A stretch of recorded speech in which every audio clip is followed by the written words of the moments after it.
solo search for Jade.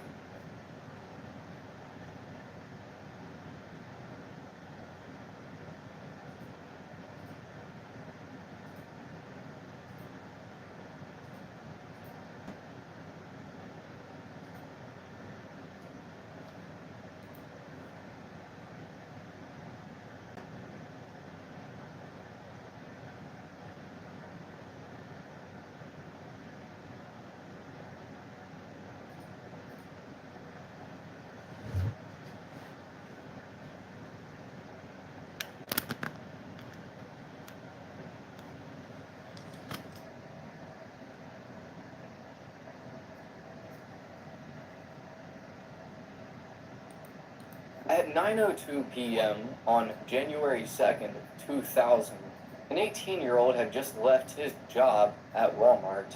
Shortly after, he went to a gas station with a friend and was never seen or heard from again. 2 weeks later, on January 16th, 2000, his car was found in a restaurant parking lot. He wasn't in the car, but a Labrador mixed puppy that was alive was, and there had been lips with an exclamation mark written on the back windshield. This is the mysterious case of Zeb Quinn.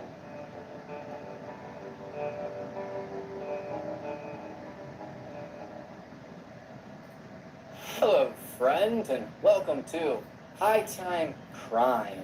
My name's Joel, and on here I specialize in true crime and also pottery. This tends to calm my nerves. But anyway, today's story is a very interesting one with some very bizarre twists and turns. The Prime Big Deal Days is coming October 8th and 9th. With exclusive savings just for Prime members, you'll feel like a big deal. Shop deals on electronics, fashion, and more this Prime Big Deal Days, October.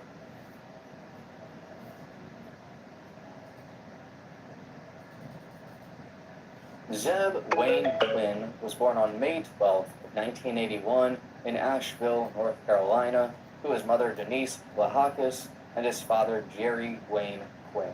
Jerry was a Vietnam veteran and worked as a bartender for a long time. He ended up owning his own bar. I'm not entirely sure what Denise did prior, but I do know she worked as a nurse or at the hospital in some way. Not a crazy amount of information about Zeb's early life is out there, but at the age of 2, his parents split up, and from that moment forward until Zeb was 16 years old, he barely ever saw his father. Denise raised Zeb and his older sister, whose name was Randy. It's known that Zeb had trouble in school and had pretty bad grades. He had a learning disability that was called scatter, and this made him have trouble to keep more than one task. Sometime, I believe in middle school, he joined the ROTC, or the Reserve Officers Training Corps, and overall Zeb was a stand-up guy. He was super friendly and a downright nice person. Zeb's mother Denise said she kind of saw him as a sort of backward geek kind of guy. She said he would always talk to her about what was on his mind because he didn't have too many friends that were his own age that he felt comfortable to talk to. Zeb was always the kind of guy who never came home late without calling first, and he would send messages to his mom's pager to let her know where he was at. Just in case you're unfamiliar, a pager is also considered to be a beeper, and according to Wikipedia, it's a wireless telecommunications device that receives and displays alphanumeric or voice messages. One-way pagers can only receive messages, while response pagers and two-way pagers can also acknowledge, reply to, and originate messages using an internal transmitter. It was the common thing for those years, and Zeb used his all of the time. I don't know what kind he had, though. I believe his could only receive messages. But when Zeb was about 16 or so, he began to drive, and he started to see his father Jerry a bit more, and they formed a relationship. But Zeb still was a mama's boy, and it was even said that in his late teens, he'd still cuddle up with his mother on the couch to watch TV. Very sweet, but In 1999, Zeb graduated from Robertson High School. At the time, he had a job at Walmart in the electronics department on Hendersonville Road and continued working that job for money. I believe he was attempting to become a part of management at Walmart. Zeb started attending Asheville Buncombe Technical Community College and had pretty good grades in college. He loved wearing Tommy Hilfiger clothes and the cologne, and Zeb had recently just gotten into playing billiards. He was 18 years old between late 1999 to 2000, and I'm now going to really get into things. It's the Planet Fitness Strong Choice Sale. Why pay more for the same weights at other gyms when you can save tons at Planet Fit? Over the course of this video, I'll be showing you a family tree type of chart so you can understand the dynamics about who is who, as I'm going to be mentioning quite a lot of names. First off, we'll start with Zeb's parents, Jerry Quinn and Denise Vlahakis. Together they had Zeb and his sister Brandy. Eventually Jerry and Denise split, I'm not sure exactly when, but at some point Denise began dating a man named Costa Vlahakis. They would later get married. Zeb really liked Costa and thought of him to be a really nice guy and good for his mother. Costa owned his own restaurant called Costa's Kitchen, and Zeb would hang around there pretty frequently. I think his mother may have as well. But at Costa's Kitchen, there was a waitress named Tamra Taylor. Tamra just so happened to be best friends and next-door neighbors to Ina Eustich. Ina was the sister of Jerry Quinn, or Zeb's father. Tamra had a daughter named Misty Taylor, and she was 19 years old and had a baby with a guy who she was still dating named Wesley Smith. It was said that Wesley harmed Misty physically and emotionally, and all that Misty talked about was how awful he was to her. But Zeb had met Misty at his stepfather's restaurant, and Zeb had started to really catch feelings for her, and Misty really led him on. Zeb started to tell people, including friends at Walmart and family members, about Misty, and they tried to stray him away as they didn't see what he was doing as a good idea. Zeb started to hang with Misty quite a lot, and they went to the mall, they went to restaurants, they played billiards, and I believe that at one point Zeb even paid for Misty and her baby to get new clothes. This was all while Misty was in a relationship with her boyfriend, Wesley Smith. It was late in the year of 1999 when they met, probably around late November to early December, and it appears as if Misty was just using him. The first time she ever paged him was on December 20th of 1999, so I can't imagine that they even knew each other for very long.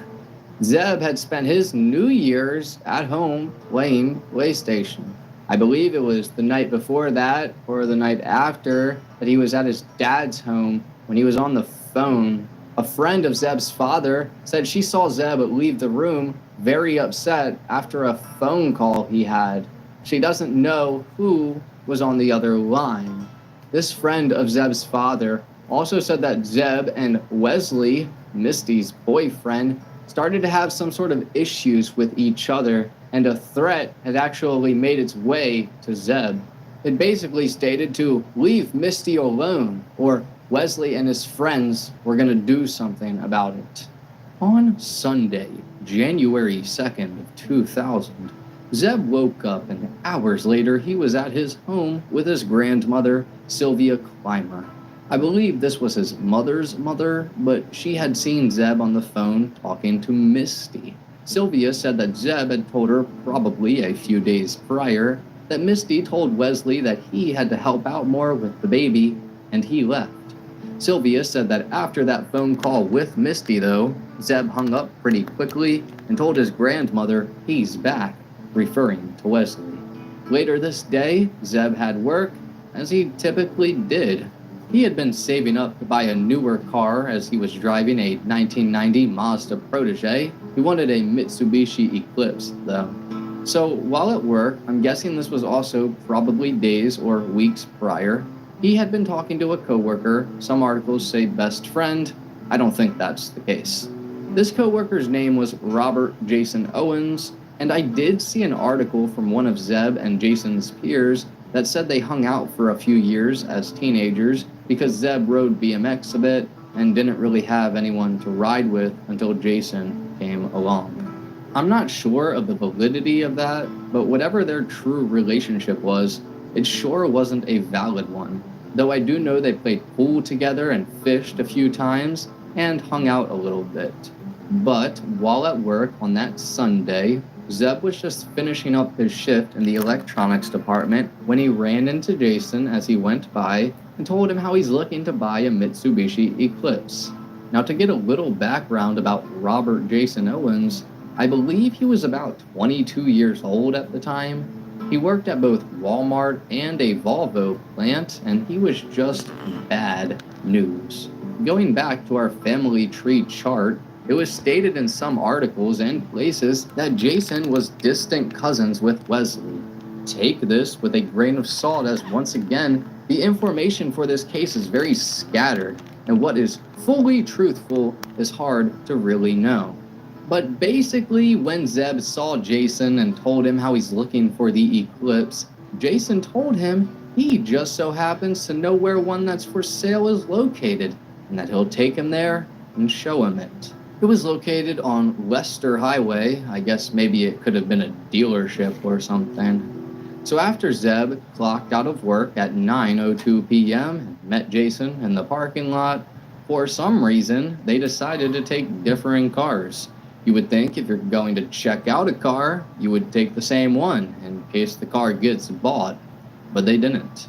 And so at 9:14 p.m., a convenience store located on Hendersonville Road caught Zeb and Jason on camera buying sodas together and then driving away in separate cars. Zeb was following Jason. A few minutes went by, and this is when Zeb had gotten a message on his pager. He flashed his headlights at Jason, and then supposedly the two pulled off of the road. Zeb then got out of his car and asked Jason if he had a cell phone so he could call the person who was paging him. Jason didn't have a pager, and so Zeb said he's got to get out of there and went back to his car. Jason said that he didn't know what was wrong or what happened, that Zeb was just in a hurry, and that he said he had to go to a payphone. Zeb then left to find a payphone at about 9:20 p.m., and he returned to the convenience store and used the phone. He returned about 10 minutes later, around 9:30 p.m. Zeb apparently, while pulling up behind Jason's car, hit him, and Zeb told him that he'd pay for any damage, but that he just got another page and said that he couldn't go check out the car, that he's gotta go. Zeb then drove away, and this was the last time that anyone had ever seen or heard from him again. It's time to get your fall haul on at Michael's. Get your pick of the patch with all craft pumpkins on sale. Score up to 50% off decor. At 9:32 p.m. that night, or January 2nd of 2000, Zeb's mother Denise tried paging him and paged him several times throughout the night. She had assumed he stopped somewhere to play some pool with friends and forgot to tell her that he was going to be late. As the night went on, Denise became more worrisome because Zeb wasn't answering. The next morning, on January 3rd of 2000, Denise woke up and started calling every person she knew. She even called Misty Taylor and asked if she knew where Zeb was. She told him she didn't know a thing.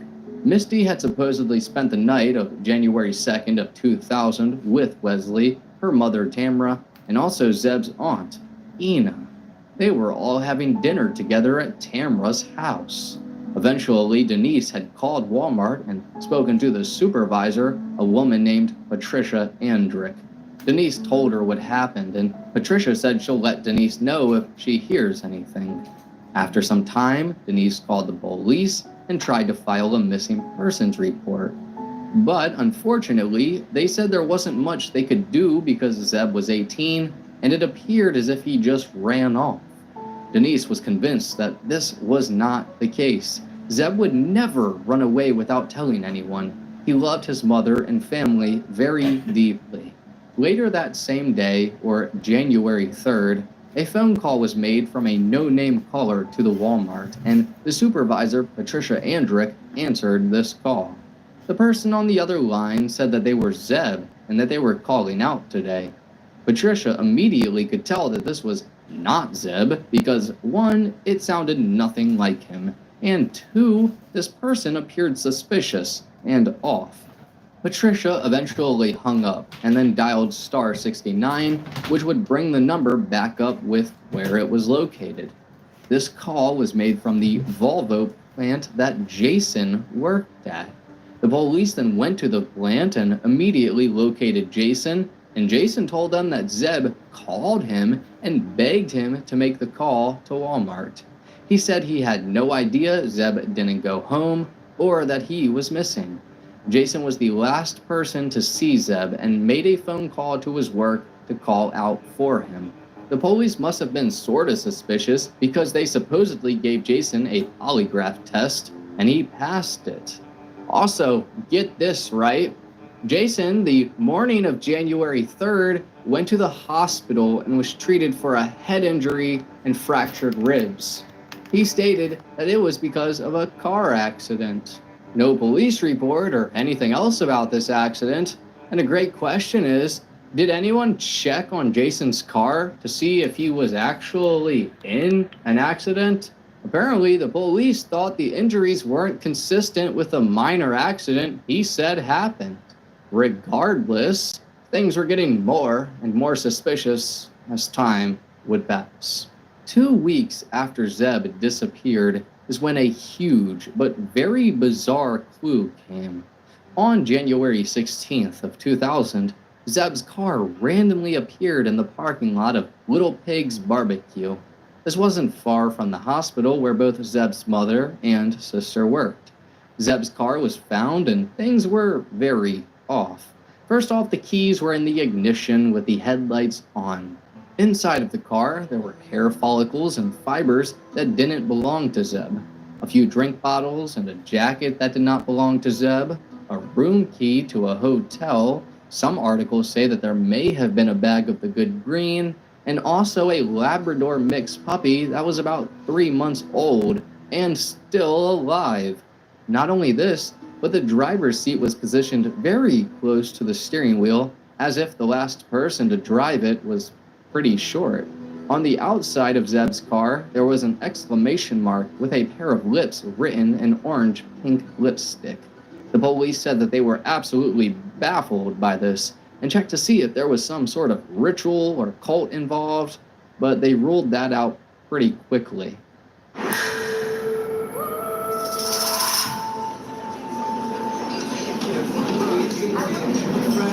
Now we're going to really get into some bizarre things about this case. First off, I stated how Ina Eustich, or Zeb's aunt, or his father Jerry's sister, just so happened to be having dinner with Misty Taylor, Wesley Smith, and Tamra Taylor. Zeb was invested with Misty, and so it's either a very small world or some things just aren't right. Most people would probably say that things aren't right. Now get this. On January 2nd of 2000, Zeb received a page to where he frantically had to get out of the situation he was in. That page came from his Aunt Ina's number, and it must have said something serious. Something even stranger is that 3 minutes after Zeb received that page, a phone call came into Aunt Ina's home from Zeb's father, Jerry Quinn's home. For starters, Aunt Ina swears up and down that she did not page Zeb that night, and that she wasn't even home. Jerry said that he also wasn't home, that he was working and doesn't know who could have done that. Also, the police department told Aunt Ina that there were a ton of mysterious phone calls being made from her apartment days after Zeb disappeared. Aunt Ina said that she was never home the days those calls were made, and that one day when she got home, her phone was moved to a different part of her house, and that one day a picture from her wall was on the floor and broken, that she got super scared, that no one else had a key to her apartment, and so she called the detectives to let them know. Aunt Ina said the bullies followed her for several months, but that she was innocent, and also said that she passed a polygraph test. Aunt Ina said she could never do anything to harm Zeb, and that she loves him and wants to find out what happened, just like everyone else.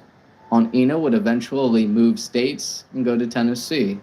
Zeb's father, Jerry, had stated at the time that he thought it was Misty's boyfriend who did something to him, and that he better hopes that he doesn't see Jerry, because Jerry will choke him out. Jerry said if he finds something out, he doesn't care, he will go out and finish it. That he was a sergeant in the Marines and an expert with many guns, that it would be like killing a dog with rabies. Jerry also stated that he threatened his sister Ina and said to her that if he finds out she's hiding something, he's going to cripple her for life. That every time she gets up, she'll hobble and think about him. That yeah, she's family, but Zeb is his baby. Jerry said that Aunt Ina cried for several days and swore she knew nothing, but that something made him feel pretty weird about her. After all of this stuff, however, somehow the case began to go cold, and in fact, it would go cold for a very long time. Though the police did go through some updates over the years, which I'll list. First, on Wednesday, February 14th, or Valentine's Day of 2001, a Superior Court judge issued a search warrant for Jason Owens and authorized officers to draw hair, blood, and saliva samples. This was after they supposedly collected enough evidence to establish probable cause. They stated that DNA evidence was found in both of the vehicles and that they'll be able to compare the evidence. Nothing ever came from this. On Wednesday, November 6th of 2002, Robert Jason Owens was arrested after leading an officer on a high-speed police chase. On October 29th of 2002, the police had thought he was driving while intoxicated and tried to stop his truck. He then led the officer on a chase that got up to 80 miles per hour and also shot at the officer. Shortly after, Jason crashed into a mailbox and flipped the truck. He was taken to the hospital and stayed there for 9 days. I believe he was in critical condition at one point. Eventually, police arrested Jason after he was discharged from the hospital, and his charges were eluding arrest and assault on a law enforcement officer with a firearm. He was being held on a $25,000 bond. Jason pled guilty to this and was placed into prison for 8 months. It was found that he was intoxicated and also the registration. On Wednesday, December 31st of 2003, the police released the footage of Zeb and Jason at the convenience store the night Zeb disappeared. In 2004, nothing really happened, and in 2005, Zeb's sister Brandy said this: "My brother's downfall was that he was naive and gave everyone the benefit of the doubt. I think he was placed in a position he didn't see coming and didn't know how to get out." Also, Jason Owens filed for bankruptcy this year. In 2005, the police released a reenactment of what they thought may have happened, but I couldn't find that. The same year, or November 19th of 2005, Jason Owens went out of state and a warrant was issued for his arrest to bring him back. I'm guessing this was because he was a felon, as the warrant was for a fugitive out of state. A few months later, on February 12th of 2006, Jason was arrested again for being intoxicated and disruptive, resisting a police officer, and failure to appear on a misdemeanor. In 2007, the police would do something very interesting. Welcome to Truck Smart. This 7-acre property is home to Truck Smart Isuzu and Smart Truck Equipment. Together, these two companies can handle all of your But first, on January 1st of 2007, Jason was arrested again, this time for failing to appear for a felony possession of a Schedule I controlled substance, habitual impaired driving, a DWLR or driving while license revoked, expired or no inspection, exceeding safe speeds, unsafe tires, and a failure to appear on a misdemeanor. Then on February 3rd of 2007, Jason was arrested again for resisting a public officer, being intoxicated, and disruptive. A few months later, on Friday, April 13th of 2007, the police used ground-piercing radar to search Jason Owens' property. This technology was used to find graves. I don't think anything came from this, but several months later, on Friday, December 7th of 2007, Jason Owens was involved in yet another high-speed police chase. This one lasted about 26 minutes and over a 41-mile stretch. The police were conducting a routine license check when they tried stopping Jason, and he sped off. They reached speeds of up to 100 miles per hour, and eventually the police stopped Jason, and he was charged with fleeing and eluding arrest with a motor vehicle, resisting a public officer, speeding and failing to heed to a lighter siren, a DWLR, and seatbelt. Plus, for some reason, trespassing. He was being held under an $11,000 bond. Jason eventually forfeited bond and went back to jail for a period of time. Now 2 years would go by, and on October 8th of 2009, police retrieved 50 hair, fingerprint, and saliva samples from Misty Taylor. The police said that the reason they got it was because, for some reason, they didn't originally, even though they said they obtained DNA samples from most of the rest of his social circle years ago. They also said that there was no new evidence or new leads, and that this was just a routine review of the case file, that detectives were looking for any unfinished work. During this talk and gathering Misty's samples, she said that Zeb had a strong interest in her, but she said that their relationship was just casual. It's also important to point out that a couple had apparently seen someone driving Zeb's car well after he disappeared, I believe the day his car was found. They called the police and told them about this and gave them a composite sketch, and here's what the police came up with. That photo is absolutely terrifying. I also couldn't find when exactly the police used it or released it, but apparently they said it really resembled Misty Taylor. The couple, however, said the sketch wasn't a great resemblance. Also, October 23rd of 2009, Jason Owens was arrested again for a DWLR and resisting a police officer. From 2010 to 2014, nothing would really happen. Jason got arrested on August 8th of 2012 for a DWLR, and also in 2010, Wesley Smith, Misty's boyfriend, had gotten DNA samples taken from him, but still nothing came from that. There was zero updates in the Zeb Quinn case until something horrible happened in 2015. This next part honestly could be an entire case just by itself, but Christy Schoen-Codd was 38 years old and had just recently gotten married to her husband, Joseph, or JT Codd. I'll let Christy explain her life a little bit for you.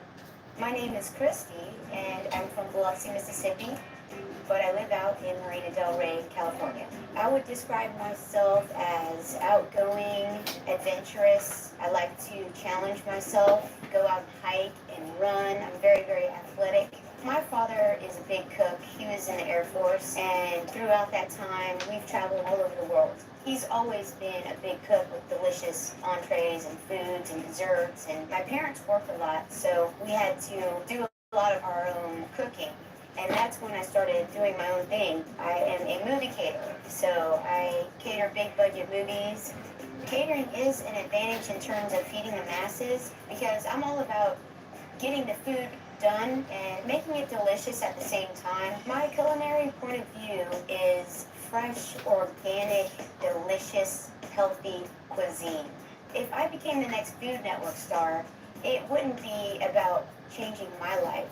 It would be more about changing everybody else's lives that are watching my show. I would hope that I could convey a message out to my audience and help change lives in a very, very positive and healthy way. A lot of people would die to have this kind of opportunity to be on a competition show for the Food Network, especially. You know, I am just extremely excited, and I am so ready to just start this already. Die. It was also said that Christy was a phenomenal chef who loved cooking for everybody. She became a part of the finals for a show called Food Network Star. I believe Christy also did catering for movies as well. JT, Christy's husband, was 45 years old, known for being a very generous person.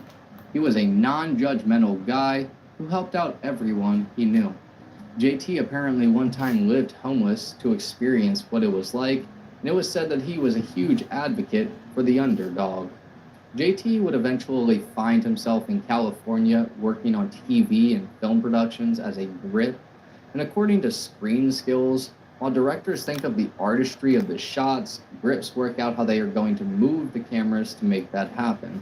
Before filming starts, grips break down the script and work out with the director of photography what equipment will be needed to support the cameras for each scene. They go on recess to check out the location. JT and Christy met this way and eventually became friends, and then more than friends. Their personalities were similar, and they were just two peas in a pod. The couple began adventuring, and soon they fell in love with each other.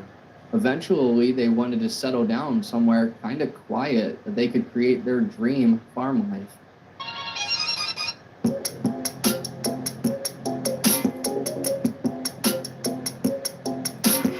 So they moved to Lester, North Carolina, specifically to the address 87 Hooker's Gap Road.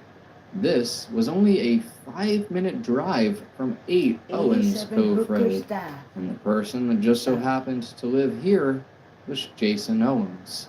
He lived there with his wife Samantha. The two of them got married in 2011, and together they made a total of about $800 a month. Jason was pulling in about $300 somehow, even though he said he was unemployed. The house or trailer that Jason lived in was either given to him or he acquired it somehow. But when Christy and JT moved in down the road, Jason was very quick to notice. Jason was also supposedly a contractor, and so Christy and JT hired him to help them with some projects around their house and farm. Not only this, but in September of 2014, Christy and JT had a beautiful wedding with all of their friends and family there about 15 minutes outside of Asheville, North Carolina. They also invited a few of the locals from town, and that included Jason Owens. One guest from the wedding said that he remembers seeing Jason with whoever he brought and thinking that it was weird, that they didn't seem like the kind of people you would find around Christy and JT. Another wedding guest said that he had gotten a gut feeling when he looked at Jason and just avoided him, that he was one person that he definitely did not want to meet. But shortly after this wedding, Christy and JT announced that Christy was pregnant and that they were expecting a girl in July. Her name was going to be Skylar. Now, from September of 2014, March of 2015, some things were going to happen. First off, Christy and JT had given Jason about $7,000 total to help them clear trees and also build a well house. Not only this, but they trusted him enough to give him a key to their storage sheds and their tools. It was said that JT always tried to look for the good in people and to help people who needed it. He felt like Jason needed the help, but this caused some issues. As JT was needing work and ready to pay for it, people started coming to their house, and this made Christy concerned. Apparently, a guy stopped by their house trying to sell some sort of rifle, and another guy went there asking JT for cash. JT said to this man he'd help fill up his gas tank, but that's it. Christy did not want people coming up to their house and started to become fearful of being alone. Inside of their home, they did have 3 guns, however. I also read that JT called the police one day to report a breaking and entering, but I'm not sure of what happened, though we can probably assume some things soon. Christy and JT were having a bonfire one day after the wedding, or it may have been the day of the wedding, but a friend of theirs named James was there. He was talking to Christy, and all of a sudden he saw a guy kneeling down about to tackle someone, and this man then jumped and pulled another guy down by his feet. James ran over, and this guy just so happened to be Jason Owens. James yelled at Jason to stop, that it's not that kind of party. As Jason was getting up, he swung at James. Jason missed, and James pushed him to the ground and kept him down. Jason's friend went over to get James off of him and walked Jason off the property, but Jason wanted to fight James. James told JT after this happened, and JT said that it was okay to just let it go. He shrugged it off. In November of 2014, Christy cooked dinner for Thanksgiving for both her and JT, and also a ton of people in town, including Jason. Christy and JT treated Jason with the utmost respect, even though he was significantly a lower class than they were, and how he repaid them is pure evil.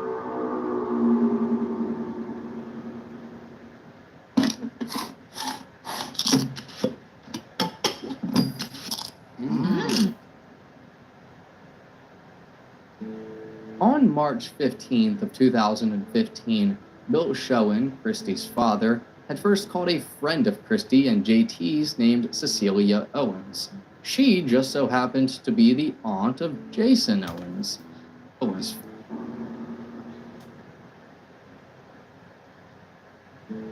On March 15th of 2015, Bill Schoen, Christy's father, had first called a friend of Christy and JT's named Cecilia Owens.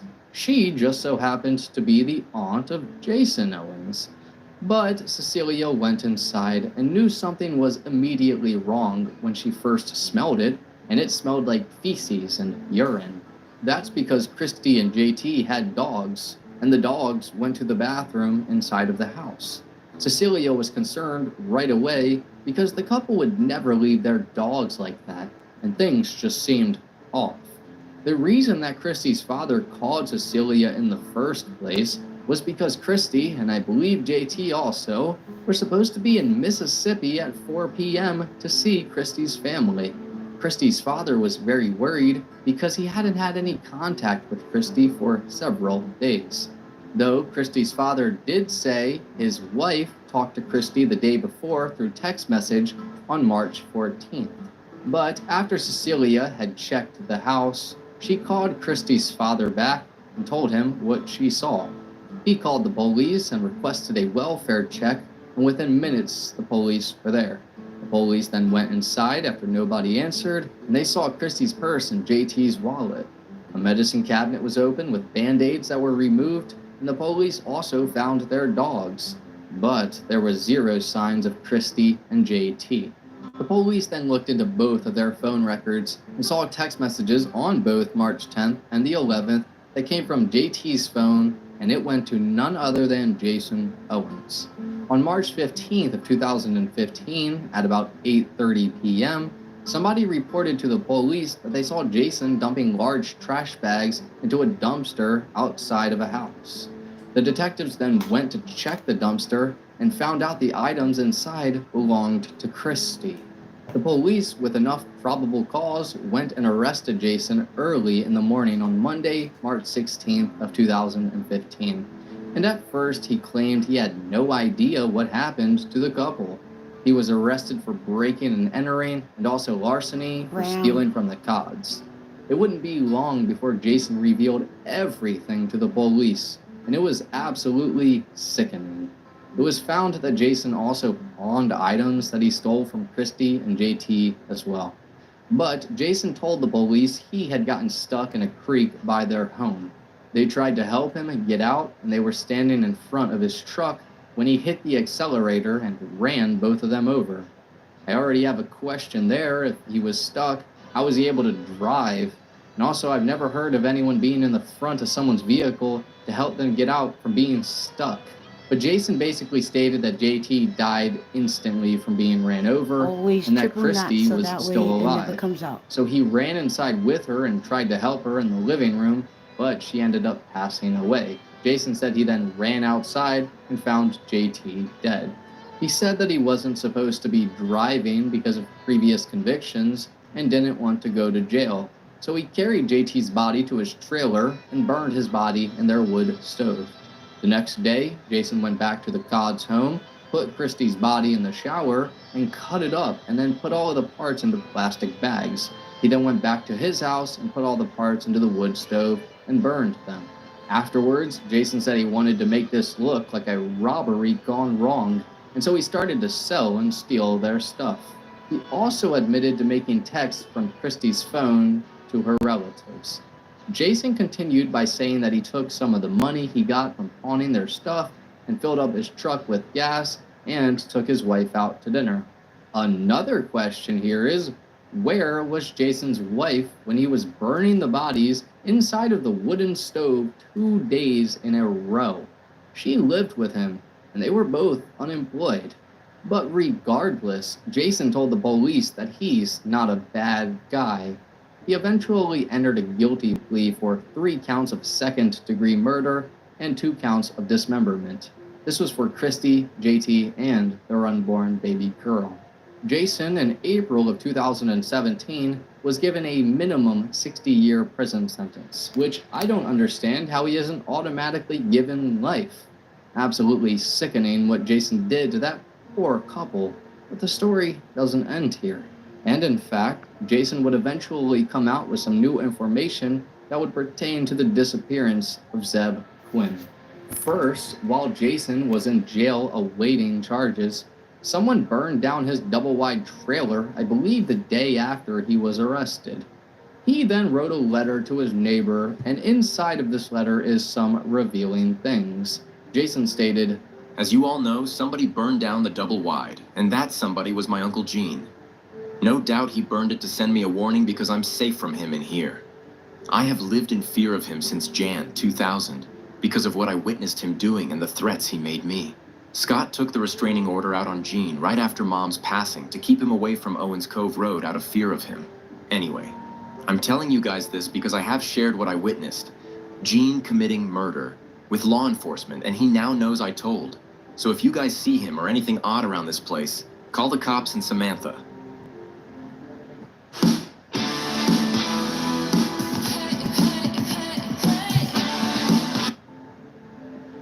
Also in the letter, Jason revealed that one of his dog's names was Misty. Yeah, kinda like the Misty Taylor from earlier. And plus that he's innocent, did nothing wrong, is basically being framed, and that he'll be home soon. 2 months later, in June of 2017, Jason was indicted for the case of Zeb Quinn on a first-degree murder charge. On July 25th of 2022, Robert Jason Owens was convicted of accessory after the fact to the first-degree murder of Zeb Quinn. He was given a term of 150 to 189 months to run concurrently with his other sentencing. Jason released an entire letter to the bullies detailing exactly what occurred on January 2nd of 2000. This is what it said. At 8 Owens Cove Road. On Sunday afternoon, January 1st of 2000, Gene came up to the house. While I was cleaning my truck, he asked me if I knew Zeb from Walmart. I told him yes. We had gone fishing a few times together. He then told me that Zeb was talking to this girl Misty who had a jealous boyfriend, and that Misty wanted Zeb to come up by Lake Powhatan where she was camping that night. He then asked me if I would go to Walmart to tell him and then take him up there. I said sure. He asked if I knew the dirt road on the right before the lake where everyone rode their bikes. I told him yes and asked him, I thought camping wasn't allowed up there. And he told me it was posted, but they never enforced it. So I said sure. At Walmart. I went to Walmart and told Zeb. He said okay, and then told me about Misty having a baby with this boyfriend that mistreated her. He then told me that the boyfriend had threatened him the week before. Next, he told me him plus Misty was supposed to go to Gatlinburg the next day. I told him I would meet him after work, and we would go find where she was camping, at the dirt road. After he got off, we left heading up there, stopping for drinks at the gas station. Since we got to the dirt road, we had to drive it seemed forever before we seen anyone. Finally, we seen my Uncle Gene's truck. I pulled past him and backed in beside him. Gene got out of his truck and walked to the back of his truck, and I did the same. Zeb left his car in the road and came over. I asked Gene where Misty was, and he said she would be there in a few minutes. Zeb had turned looking down the trail when Gene pulled out a .22 rifle and shot him in the back of the head. Zeb spun and dropped. I took off around my truck, jumped in, and threw it in drive. As I punched the gas pulling out, I hit Zeb's car. My head hit the steering wheel. Before I could back up to clear Zeb's car, Gene ran around to my driver's side yelling, "Whoa, whoa, whoa, I'm not going to shoot you." I seen his hands were empty. I asked him, "Why did you shoot him?" Gene said he was poking his nose somewhere he shouldn't. Someone had to teach him a lesson. I remember thinking, how is that teaching someone a lesson? I told I needed to go. I was going into work early. He then told me, "Don't think about calling the cops because I was an accomplice." Then he told me that was the stolen .22 my Aunt Sarah had traded my mom, and she had given it to him to get rid of, and he knew it had my fingerprint on it too. I just sat there and didn't know what to say. He then told me to go home and make sure Mom knew what time it was when I got home. At the dirt road again. I went home and went to bed. I just laid there tossing and turning. I couldn't sleep. At 3, I got up and headed to work. On my way to work, I decided to ride back up there and see if he just left Zeb laying there. When I got up there, I saw Zeb's car clean backed and hit. I didn't see Zeb. I decided to go on up to the next pull-off to turn around. When I came around the curve, I seen Gene's truck. As I drove on up, I seen Gene and a big campfire behind him. I pulled in and he motioned for me to get out of the truck. When I did, I seen Zeb's legs hanging out the campfire. Gene told me, "I see you have come to roast marshmallows with me." I told him no, and I needed to get on to work. And he told me since I decided to come back up there, I would have to stay until he was finished. I told him I definitely had to be at work by 6, and he said he didn't care. I had to stay however long it took. So I just sat on a rock while he kept trying to small talk. There was a big stack of limbs he kept breaking to feed the fire. Finally, when it was mostly burned up, he went to his truck and got a jacket and went to the creek several times putting out the ashes. Then he got a shovel out and threw the wet ashes down in the woods. After that, he picked up a big piece of skull that had a few teeth left in it that was in the ground behind the campfire and took it over to the creek. He said he was going to bury it under the water so no dogs could pick up the scent. I watched where he placed it under the water and rocks. He was ready to leave and reached behind the tree and pulled out the .22 rock and put it behind his truck seat. He then told me to call into work for Zeb later that day, and I told him Zeb wasn't supposed to work. I then told him I probably don't have a job anymore because of him, that Volvo had a no call, no show, no job policy. He then told me to go to urgent care since I had the knot on my head and get a doctor's note for a car accident. So, in order to save my job, that's what I did. As we were leaving, Gene told me to stop by his home after work. Jason continued talking about how he went to urgent care and called into Zeb's job pretending to be him. He also talked about how the detectives came to his house and how Gene showed him a hidden door that had the rifle in it. Jason further stated about Gene and what he did over the years while his mother had cancer. I shop for a lot of the same things. That's why I like Pays, the online checkout from the same banks and credit unions I already use. That honestly just leaves me with way more questions than answers. So if we attempt to take what Jason Owens said at face value, we really can't. He's a compulsive liar. His uncle, Walter Gene Owens, died on July 8th of 2017 at the age of 66 years old to cardiac arrest. So the police were never really able to get any information from Gene, though I did read from some locals he was a weird guy. Things. I also think that a lot of people think he wasn't responsible for the murder of Zeb and that it was just Jason. I can't for sure say what exactly happened to Zeb that night, as Jason left out a lot of important details. For example, where was Zeb's car for 2 weeks? Who was driving it? Where did the puppy come from? And who wrote the exclamation mark and lips? Some people tend to believe that Jason wrote the exclamation mark, as he tends to do this thing where he does a full circle for the period below it. This is shown in the note he wrote.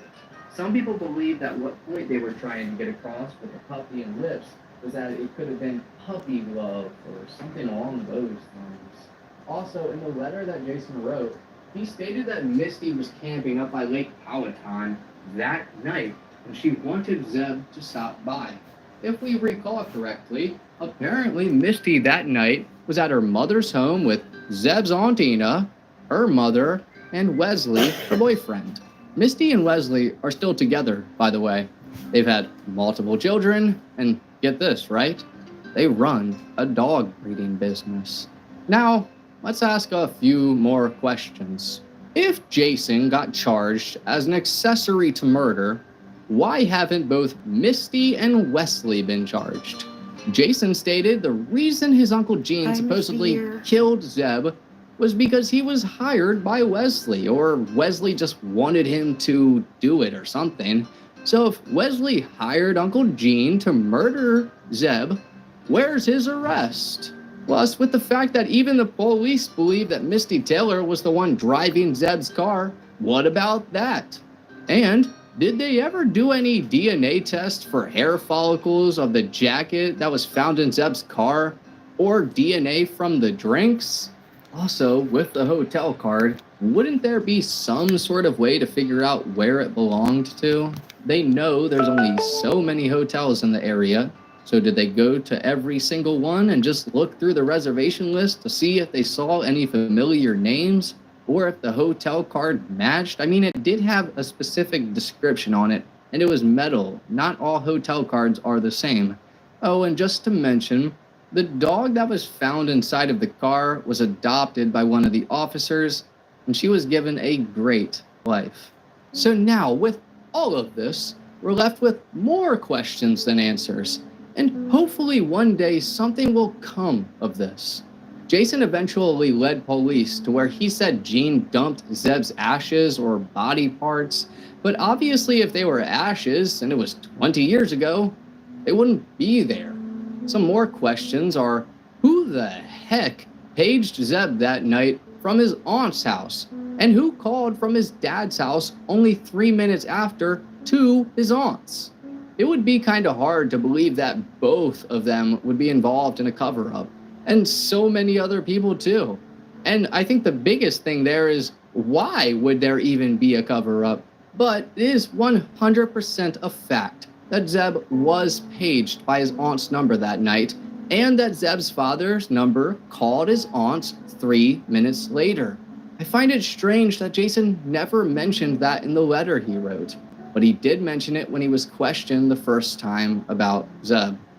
Plus, let's not forget to mention, once again, the fact that Jason named his dog Misty. There's no possible way he wouldn't remember or pinpoint that name to Misty Taylor. Perhaps he was obsessed with all of this or something. I mean, what he did to the Cods was sickening. So what actually 100% happened to Zeb is a mystery.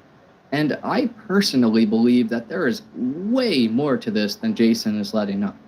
The question is, why? Why would he not implicate the other people involved further?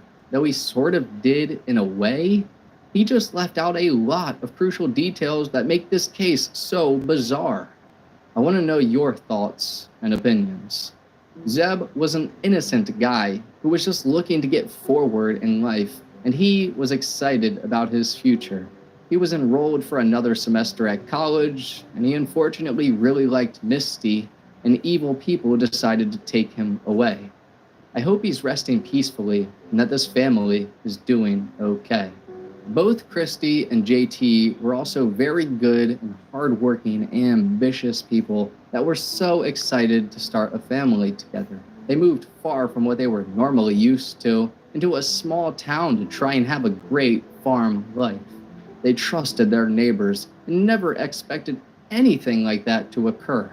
Christy and JT even paid Jason thousands of dollars, even though his work was in order to try and help him. They were very kind to him, and he repaid them by murdering them, their unborn child, and stealing money and other things from them. Personally, I believe he lied about what he said happened to them. I don't know what truly transpired that awful day, but whatever Jason Owens did was pure evil, and he's a chronic liar. Whatever happens to him, he deserves it. Rest in peace to Christy Shelling Codd and JT Codd. I hope you both and your unborn baby girl are all resting peacefully.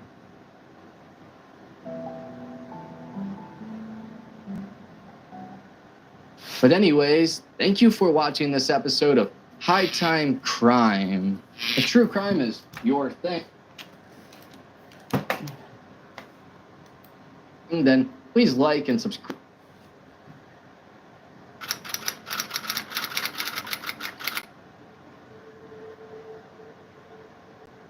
I would like to introduce you to Latrice Mitrell Curtis. Her friends and loved ones called her Trees. She was born on May 28, 1986, to parents Sherman Jones and Cynthia Wheeler of Raleigh, North Carolina. Latrice had 3 brothers, Justin, Marlon, and Jason, and 1 sister, Shanisha. Latrice was a daddy's girl. She grew up with her 3 older brothers, and she definitely got away with a lot more than they did growing up. They used to refer to her as Daddy's little boy in a dress, because Sherman did everything with his little baby girl, Latrice, things that you would traditionally do with a son. But it didn't matter because she loved spending time with her daddy. They would go fishing together, hunting, and most of all, Sherman taught little Latrice everything he knew about his favorite sport, which was basketball. They loved spending quality time together. Basketball equaled quality time. Sherman was dedicated to teaching Latrice how to dribble, how to shoot, and even how to do layups. When they weren't passing the ball on the court at the park, they were attached at the hip, doing everything and nothing at all.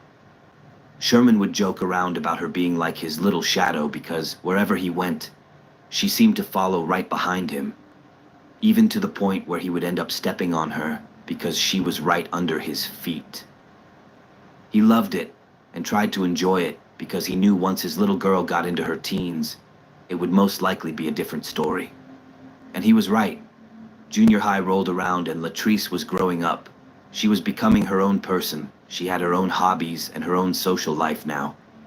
Instead of being right by Sherman's side, he had to go looking for her because she was always into something. She had a very active social life. Latrice was beautiful. She was one of the most popular girls at her high school. She was funny and outgoing, and everyone loved her. She knew how to make you laugh and put a smile on your face, and she always had guys talking to her, asking her out on dates. But she was more interested in school and staying out of trouble than boys, because her daddy, Sherman, was a juvenile corrections officer, so he made sure his kids were staying out of trouble. As she was coming into her own, she enjoyed more girly things, getting her nails done and her hair done. And as Sherman had imagined, that meant Latrice was spending less time with him playing basketball and less time hanging out with him because she didn't want to get her hair and her nails messed up. So that was the end of those types of bonding moments. But they still remained very close. Their relationship evolved, as many parent-child relationships do, and in this case, with Latrice's parents trying to find other ways to be a part of her life and supportive of her endeavors, one of which was excelling academically. Latrice always had an interest in doing well in school. Her dream was to get married and have a family of her own one day. She made plans to go to college and fulfill that dream. After she graduated from high school, she attended Bennett College from 2004 to 2005. When her daddy dropped her off that first day, he cried and she cried, because they knew this was going to be the first time that they would be apart. But he knew how much she wanted this, so it was hard to say goodbye, but he knew he had to let her go. And Latrice did really well at Bennett. She then transferred to Wake Technical Community College in Greensboro, North Carolina.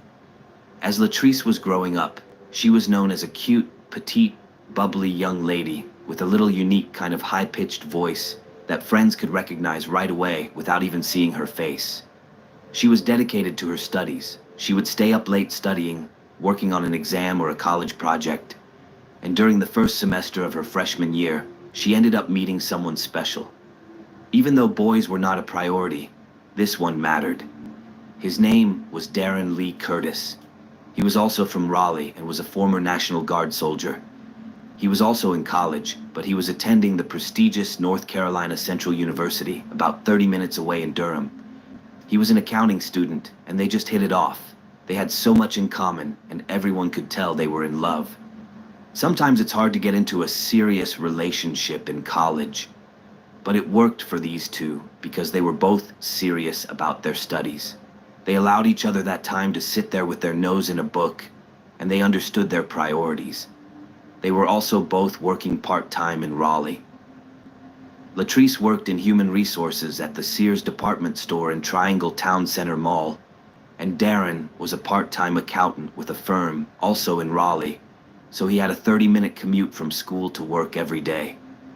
They both valued hard work and being loyal to the company they were working for. They had also chosen to go the business route in college because they envisioned it would enable them both to get a high-paying job. Neither one wanted to worry about the burden of not having the things they needed or wanted in life, especially because they wanted to be able to support a family one day without worrying too much about where the money was coming from. They didn't want that. Though she was focused on her future goals of making a good living, Latrice was not materialistic. She was humble and down to earth. She was the type of friend you could count on to give you really good advice when you needed it. Many of her friends would come to her when they were having problems, and she would give them honest and straightforward answers that just made sense. People who knew Darren said that he was kind, down to earth, and they seemed to make a perfect couple. After they had been dating for a while, Latrice finally introduced him to her family. Her father was very protective, so even though they had already been dating for a bit, she waited to introduce Darren to her family because she didn't know how her father was going to take it or what he was going to think. One thing they could tell right away was how much Latrice liked Darren, so of course they were going to give him a shot. He was quiet, reserved, ambitious, and studious. He seemed like a good kid. All they hoped was that he was good for their daughter. Well, just 1 year into their relationship, Darren and Latrice knew that they wanted to spend the rest of their lives together. But first, they wanted to spend their days and nights together instead of living apart. So they moved in together to a luxury apartment complex in Raleigh called Aberley Grove. It was nice. It had a little barbecue area with a pool, a cute little dog park, and even a park for children, which would be great when the time came for them to start a family. This would be a perfect starter home for them. The rooms were nice and spacious, and they had a really cozy feel to them, even though it was an apartment. There was more exciting news.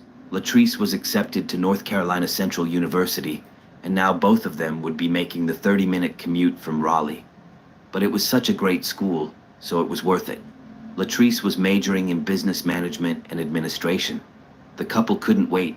They were determined to share the same last name ASAP. So, on April 27th, 2007, 1 month before Latrice's 21st birthday, they got married at the courthouse in Wake County. This wasn't exactly the type of wedding that her family had in mind for her. They actually didn't even know the couple was planning a wedding, and it turns out no one did, not even Latrice's closest friends. Her work friends, for instance, like her colleague Kimberly Parker Dasher, who had been working with her for the last couple of years. Prime Big Deal Days is coming October 8th and 9th. With exclusive savings just for Prime members, you'll feel like a big deal. Shop deals on electronics, fashion, and more. At this point, they had become really good friends. As a matter of fact, Latrice surprised everyone by walking into work one day with a smile from ear to ear, but she was also wearing something else, a wedding ring. And yes, everyone noticed because Latrice was definitely making it obvious. You know how women can be. That's how she was. She was ecstatic. She was so happy. And they said, "Oh my God, is that a ring on your finger?"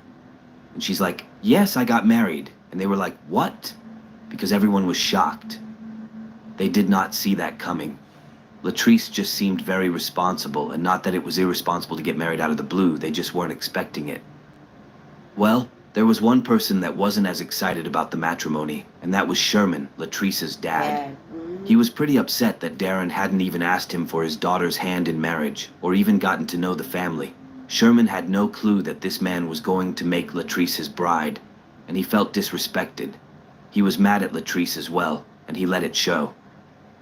It was the type of emotion where he knew she was an adult, but he made it known that he wasn't thrilled about her choices. He had a hard time even talking to his daughter.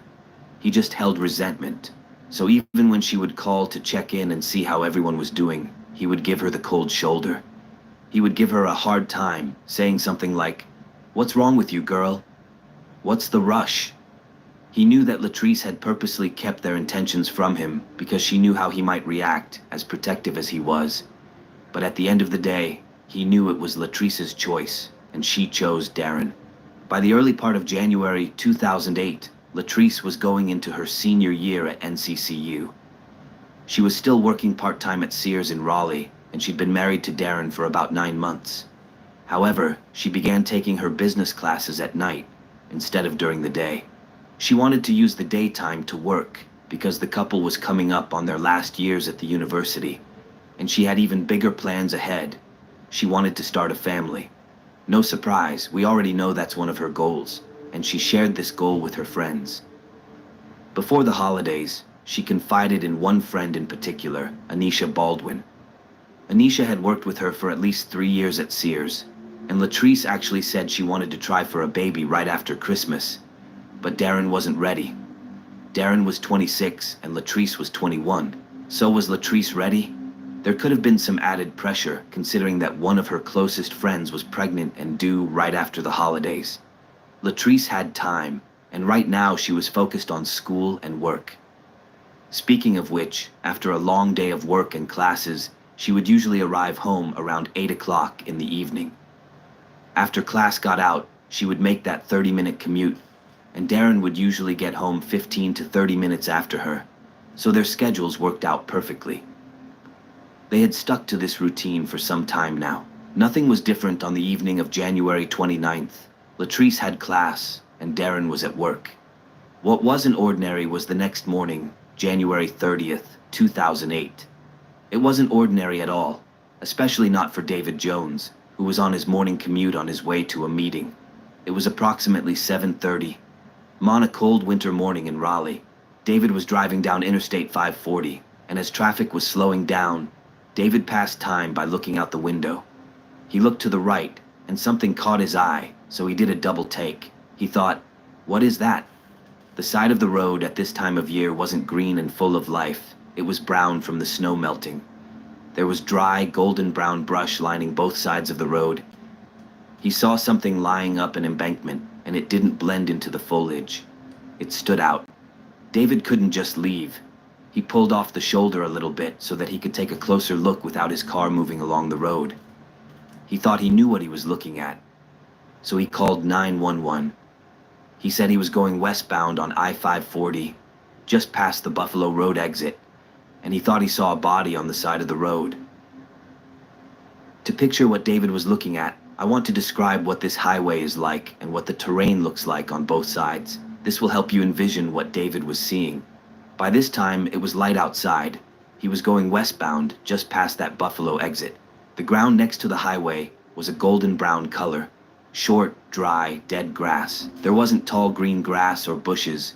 It was less dense, so anything on the ground would stand out. What David saw was something lying on the embankment, like I said, so it was on a bit of an incline, up toward more of a wooded area. After that call, he was 100% certain that he knew what he was looking at. There was no mistaking it for anything else. He won't ever forget that moment, and I don't think you will either when you find out exactly what he was looking at. The 911 dispatcher sent officers to the location, and sure enough, it didn't take more than a few glances for officers to know that they were dealing with a deceased human being. As they approached, they could ascertain that it was a black female in her 20s. She was on her back with both arms spread out above her head, and her legs were spread very far apart, probably as far as they could go. She was wearing blue jeans, a white long-sleeved top covered in blood. There was no mistaking what David saw. With the way the body was positioned, it would have almost been facing the road on a slant instead of being flat. Can you imagine that? Can you imagine how shocking it would be? I was able to find pictures of this crime scene, and I'm doing my very best to describe this because it has stuck with me. Can you imagine you're driving by, and when you look over, instead of something being completely flat on the ground, you're seeing a person with their arms outstretched, and they're on an incline? So instead of being back, they're up a little bit.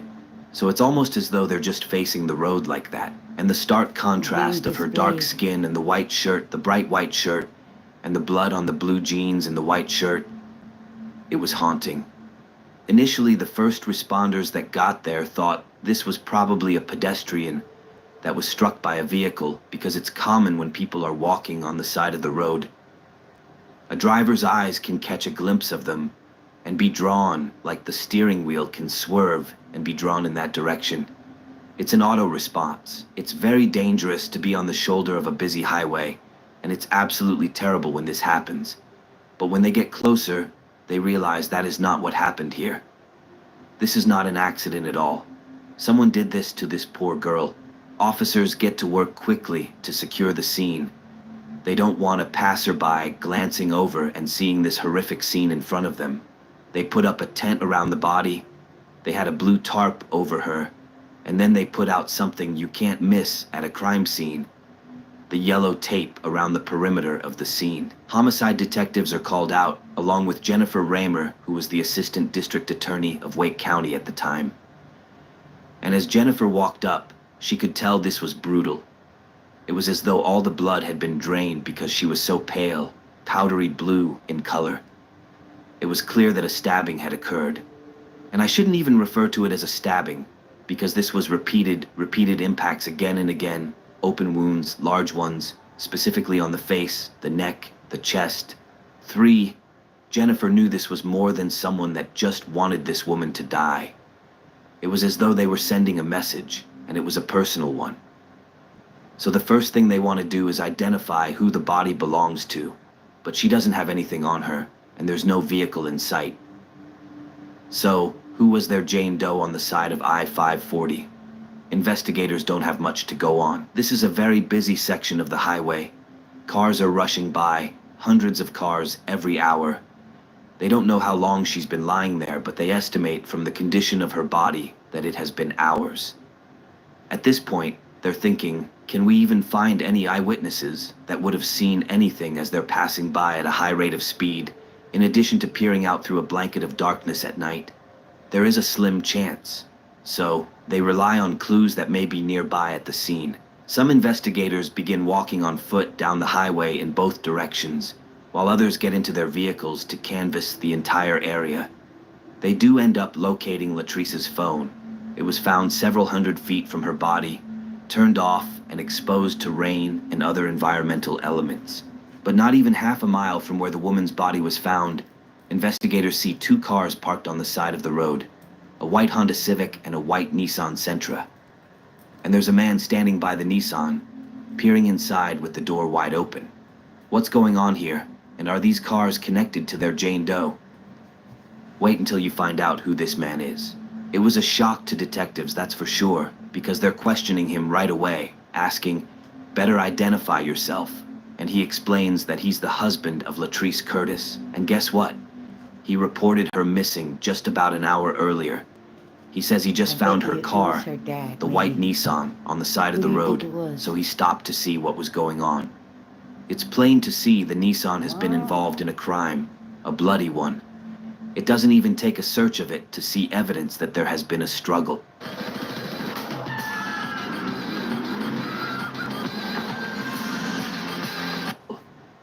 It's apparent just by looking at the driver's seat. There's blood all over it, and Darren is standing right next to it. So clearly investigators need to get Darren away from the vehicle and run the license plate number to match the car to its registered owner. And sure enough, the search comes back to Latrice Curtis. They pull up the ID, and they see her picture, and they were able to do a preliminary match to the woman's body they found. And that's really sad. Now they have a name to match to their victim, and it's time to gather Latrice so that they can do a full autopsy and a 100% DNA confirmation of her identity. And you probably already made this connection, considering we are here today, and we wouldn't be if something bad hadn't happened to poor Latrice. But I have to backtrack so that you can get all the facts as they're playing out that fateful morning. Investigators bring Darren to the station, and they're asking him, "How did you end up at Latrice's car just minutes before detectives arrived, and less than an hour after you reported her missing?" So, he begins his version of the story. Darren explains he gets a call from Latrice around 10 p.m. the night before. It's a normal call. Nothing seemed like it was out of the ordinary.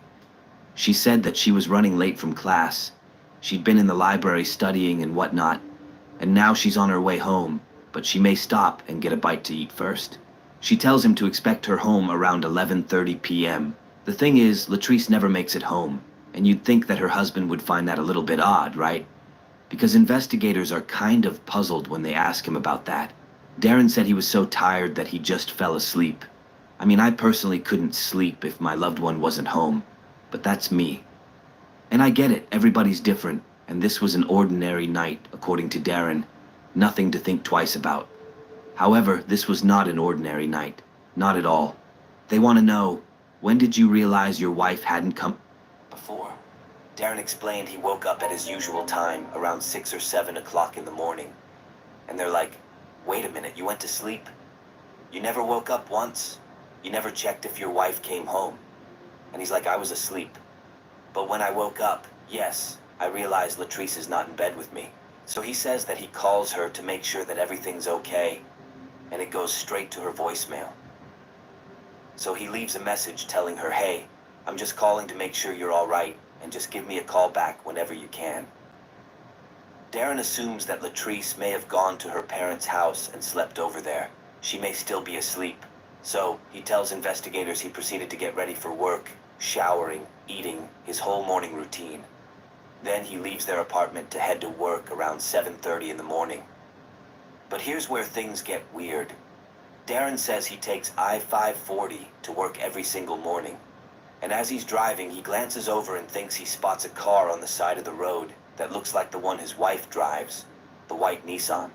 But he's on the highway, he's driving by, it's just a split-second glance. However, a little further down, the traffic starts to get into a standstill. Now he's passing slowly, and he spots yellow crime scene tape. And of course, that catches his eye. That's not something he's used to seeing on his morning commute. Even worse, as his eyes adjust, he sees the blue tarp, and that's when he says he gets a knot in his stomach. According to him, he decides to turn off the highway and go back home to check on his wife. It was the fact that she didn't make it home, coupled with the sight of the tarp. It just hit him.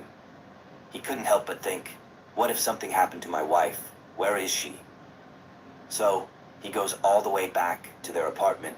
Her car isn't there, and when he goes inside, she's nowhere to be found. So, he's feeling even worse at this point. But investigators can't help but be a little bit skeptical of all this. But of course they keep listening and asking him what happened next. He tells them he begins calling up Latrice's mom, dad, and other family members. No one has seen her. No one's heard from her since the night before. She did not spend the night at her parents' house. So according to Darren, he gets a really bad feeling and he reports her missing to the police. Okay, so they still want to understand how he ends up at her car, basically at the same time that the detectives are out there. He explains that as he's on the phone with the police, he's also retracing his wife's path. He remembers the white car and wants to check on that white car he saw on the side of the road on Interstate 540. So he gets back on the highway to find it, and sure enough, when he pulls off to check, he's able to identify that it's hers within seconds. And that's when he tells detectives he got out of his car, went to the driver's side, and opened the door. Perfect. His fingerprints are now on it. I mean, not that they wouldn't have been. They probably both drove the car at some point. They lived together. But just wait. As soon as he opens the door, he looks inside and notices there's a broken console. There's blood on the door. He also spots a picture of Latrice from Christmas, crumpled up and lying on the back seat. Then, that's when the law enforcement officers arrived at Latrice's car, meeting up with Darren after they had just come from the nearby homicide scene. I don't know about you, but it sounded a little too coincidental. And that's what detectives were thinking as well. Darren somehow arrives at his wife's car, his deceased wife's car, his murdered wife's car, before the detectives. The car is also considered a crime scene, so he's at the scene of a crime. With a story like this one, that would be pretty convenient if he were the one who did this, wouldn't it? Oh no, it wasn't me. I just got here. Like I'm just checking up on my wife. Why didn't you do that last night? They followed normal procedure. They asked Darren to allow them to examine his clothing, as well as his body, his arms, hands, etc., to see if there's a sign that any kind of altercation happened. And there are no marks on him. His clothes are clean. They take photos of him, and he's completely willing to allow them to take a DNA sample. but they are pressing him even harder. After that, they want to put pressure on him. They want to know, what was your relationship like with your wife? And by the way, that morning, while all of this is going on, Latrice's father, Sherman, is also about to find out what happened to his daughter. His morning started out differently than Darren's. The first thing that Sherman does when he wakes up is turn on the news to see what's going on. And that day, the first thing he sees is a breaking news report. He sees that scene, the stretch of highway right near Wake Tech Community College. He sees the exit sign, the yellow crime scene tape, and the technicians kneeling next to a blue tarp. There's text on the screen that reads, "Body found on I-540. But this doesn't faze Sherman because these things happen.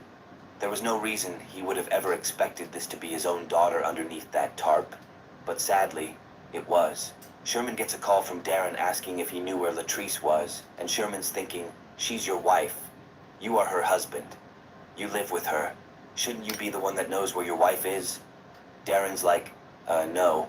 And he told him about the night before. Sherman is stunned. He cannot fathom going to sleep and not even thinking about waking up to make sure that your wife made it home safely. He thinks it's really odd, and it makes him angry. So Sherman calls the university, and he gets transferred to a security guard who tells him, you should probably get in touch with the sheriff's department.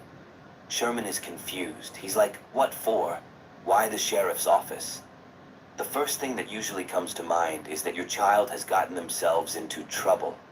And remember, Sherman was a former juvenile detention officer, so it's in his instinct to assume Latrice had done something wrong.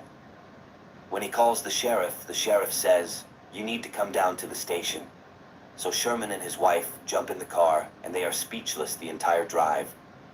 They didn't say one single word to each other, and they arrived there around 11 o'clock in the morning. Someone from the station greets them and puts them into a room. Finally, after quite some time, an officer comes in and tells them the horrible news about their daughter. They said the body that was found on the side of I-540 was identified that morning as their daughter, Latrice. Worse yet, her parents find out that Darren had already been there to visually identify their daughter, and he didn't say one single word. They didn't hear one single word from that man. Nothing. Sherman is pissed, and rightfully so. The police wouldn't even let Latrice's parents see her body because they were not listed as her next of kin. Her husband was. It's devastating. Sherman thinks that Darren just nonchalantly went to sleep, not caring about Latrice at all.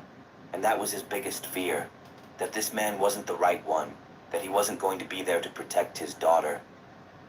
They didn't get to see Darren that day, but Sherman wanted to see him for sure. And I think you might know why. Because he wanted to give him more than just a piece of his mind. Darren never got in touch with Latrice's family. And just wait, you'll understand more later. But it didn't matter. They wanted nothing to do with Darren because Sherman